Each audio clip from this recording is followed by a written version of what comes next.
Picture this. You're trying to get into your favorite online store, but the website just won't load.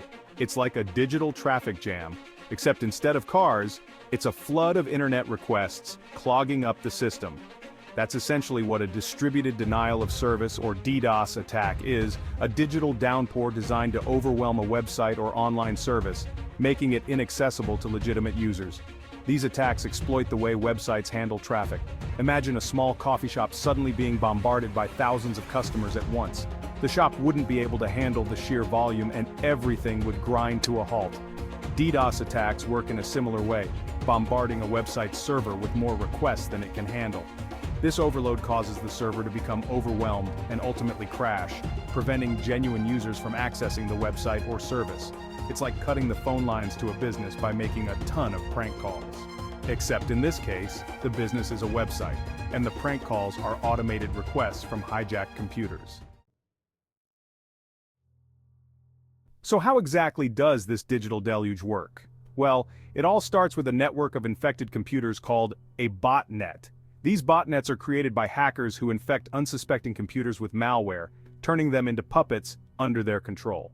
Think of them as an army of digital zombies ready to do the hacker's bidding. Once the botnet is in place, the hacker can launch the attack by issuing commands to all the infected computers simultaneously. These computers then flood the target website with requests, like a tidal wave of digital noise.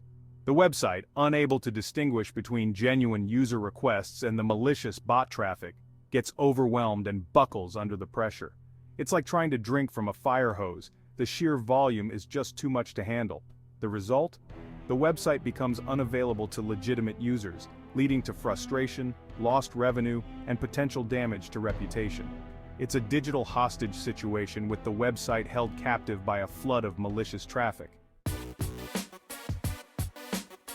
Unfortunately, there's no one-size-fits-all approach to DDoS attacks. Like a buffet of digital destruction, hackers have a smorgasbord of attack methods at their disposal, each with its own unique way of overwhelming its target. One common type is the SYN flood, which exploits the way servers establish connections with clients. Imagine someone calling your phone repeatedly but hanging up before you can answer. That's essentially what a SYN flood does, tying up the server's resources with a barrage of incomplete connection requests. Another popular method is the DNS amplification attack, which uses publicly available DNS servers to amplify the volume of traffic directed at the victim. Think of it like using a megaphone to amplify your voice. The message stays the same, but it becomes much louder and more disruptive. Then there are the more sophisticated application layer attacks, which target specific vulnerabilities in web applications to bring them down. These attacks are like picking the lock on a back door. They bypass the frontline defenses and go straight for the heart of the system. No matter the method, the goal remains the same: to disrupt and disable, causing as much chaos and damage as possible.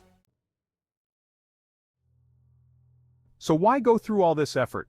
What motivates hackers to launch these digital assaults? Well, the reasons are as varied as the methods themselves, ranging from petty revenge to financial extortion to political activism. Sometimes it's simply about making a statement. Hacktivist groups like Anonymous, for example, have used DDoS attacks to protest against governments and corporations they disagree with, taking down websites as a form of digital disobedience. Other times, it's about money. Cybercriminals might launch DDoS attacks to extort money from businesses, threatening to keep their websites offline unless a ransom is paid. It's like digital kidnapping, holding a company's online presence hostage for a hefty sum. Then there's the world of competitive gaming, where DDoS attacks are often used to gain an unfair advantage. By taking down an opponent's connection, players can disrupt their gameplay and secure an easy win. It's like tripping your opponent in a race, unethical, unsporting, and downright annoying. Whatever the reason, DDoS attacks are a serious threat, costing businesses time, money, and reputation. And as our reliance on the internet grows, so too does the potential impact of these attacks.